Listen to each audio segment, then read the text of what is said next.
ఆంధ్రప్రదేశ్ రాష్ట్రంలో శాసనమండలి chairman Moses రాజుపై కులం అనే పేరుతో అనుచిత వ్యాఖ్యలు చేసిన మంత్రి అచ్చెన్నాయుడు నిండు చట్టసభల్లో ప్రజల సంక్షేమాల కోసం చర్చించాల్సినటువంటి సమయాన్ని వృధా చేస్తూ తిరుమల తిరుపతి దేవస్థానానికి సంబంధించిన లడ్డూ ప్రసాదాల కల్తీ విషయంలో కల్తీ మాటలు మాట్లాడుతున్న కూటమి ప్రభుత్వంపై ఆగ్రహం వ్యక్తపరుస్తూ చట్టసభల్లోనూ బహిరంగంగానూ ఆంధ్రప్రదేశ్ రాష్ట్రంలో ఎస్సీ ఎస్టీ బీసీ మైనార్టీలకు క్షమాపణ చెప్పి తీరాలి.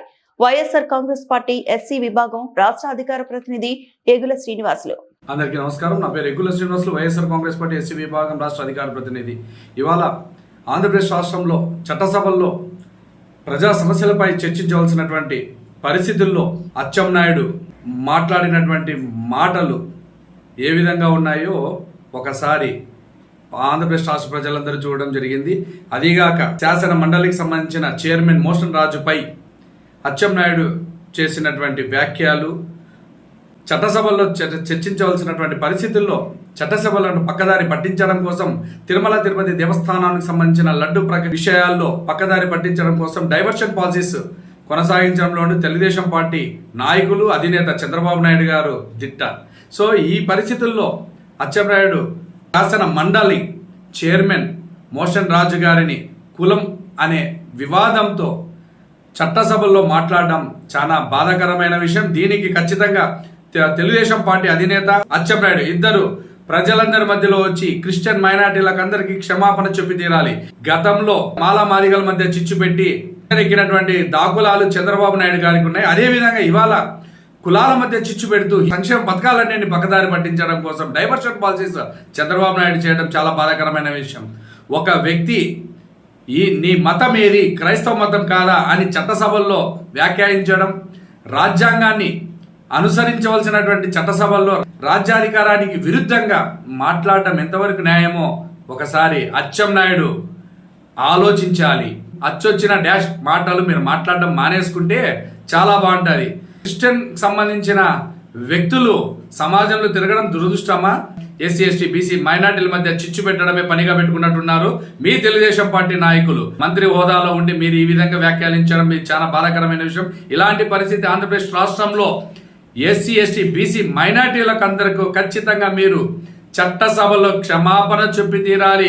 ఒక వ్యక్తిని టార్గెట్ చేస్తూ భారత రాజ్యాంగానికి విలువ లేకుండా చట్టసభల్లో మాట్లాడడం, కులానికి సంబంధించిన మాట్లాడడం రాజ్యాంగ విరుద్ధం కాదా?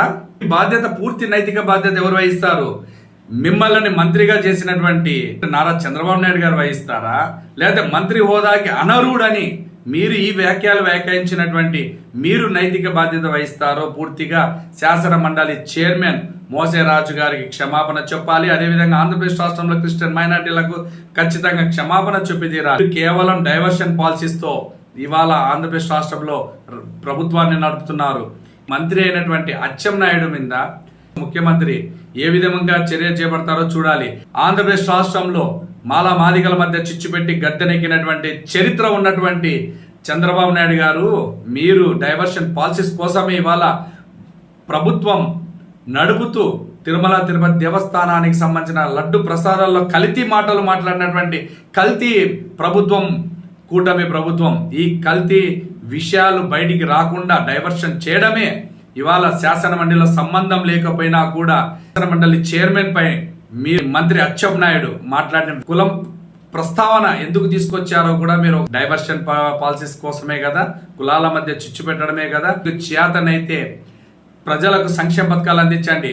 అచ్చొచ్చిన ఆంబోతులను బయటికి వదలడం కాదు, అచ్చొచ్చిన విధంగా ప్రజలకు సంక్షేమాలు అందించే విధంగా కుట్రపూరితంగా మీరు ఆలోచన విధానానికి ఇక్కడితో స్వస్తి పలికి ఈ చట్టసభల్లో మాట్లాడిన వ్యాఖ్యలకు ఒక మంత్రి హోదాలో ఉండి అచ్చెన్నాయుడు మీద మీరు ఏ విధమైన చర్యలు చేపడతారో, రాజ్యాంగబద్ధంగా చట్టసభల్లో మాట్లాడాల్సినటువంటి ఒక మంత్రి హోదాలో అనుచిత వ్యాఖ్యలు చేసినటువంటి ఇలాంటి అచ్చొచ్చిన వ్యక్తిని మీరు చట్టసభలో పంపించినందుకు ఈ మంత్రి నుంచి తొలగిస్తారో, లేకపోతే ఈ మంత్రిని భుజాలపైన మీరు వేసుకొని వచ్చి ఆంధ్రప్రదేశ్ రాష్ట్రంలో ఉన్నటువంటి ఎస్సీ ఎస్టీ బీసీ మైనార్టీలకు క్షమాపణ చెప్తారో ప్రజలందరూ చూస్తారు. ఖచ్చితంగా క్షమాపణ చెప్పి తీరాలి. శాసన మండలిలో చైర్మన్ గారికి జరిగిన అవమానం, చైర్మన్ గారి చెప్పుతున్నా కూడా నేను హిందూ అని చెప్పుతున్నా కూడా మీరు క్రైస్తవ అని రుద్ది అవమానపరిచిన అచ్చెన్నాయుడుని మీరు వెనకేసుకుని వస్తారో అచ్చొచ్చిన ఆంబోతుగా వదులుతారో మీరే ఆత్మ పరిశీలన చేసుకోండి. నారా చంద్రబాబు నాయుడు గారు ఖచ్చితంగా ఆంధ్రప్రదేశ్ రాష్ట్రంలో రాబోయే దినంలో జగన్మోహన్ రెడ్డి గారు ముఖ్యమంత్రి అవ్వడం తథ్యం. ఎంతో మంది ఎస్సీ ఎస్టీ బీసీ మైనార్టీలకు గౌరవం దక్కడం వాస్తవం. రాబోయే దినంలో ఖచ్చితంగా ప్రజలే మీకు బుద్ధి చెప్తారు.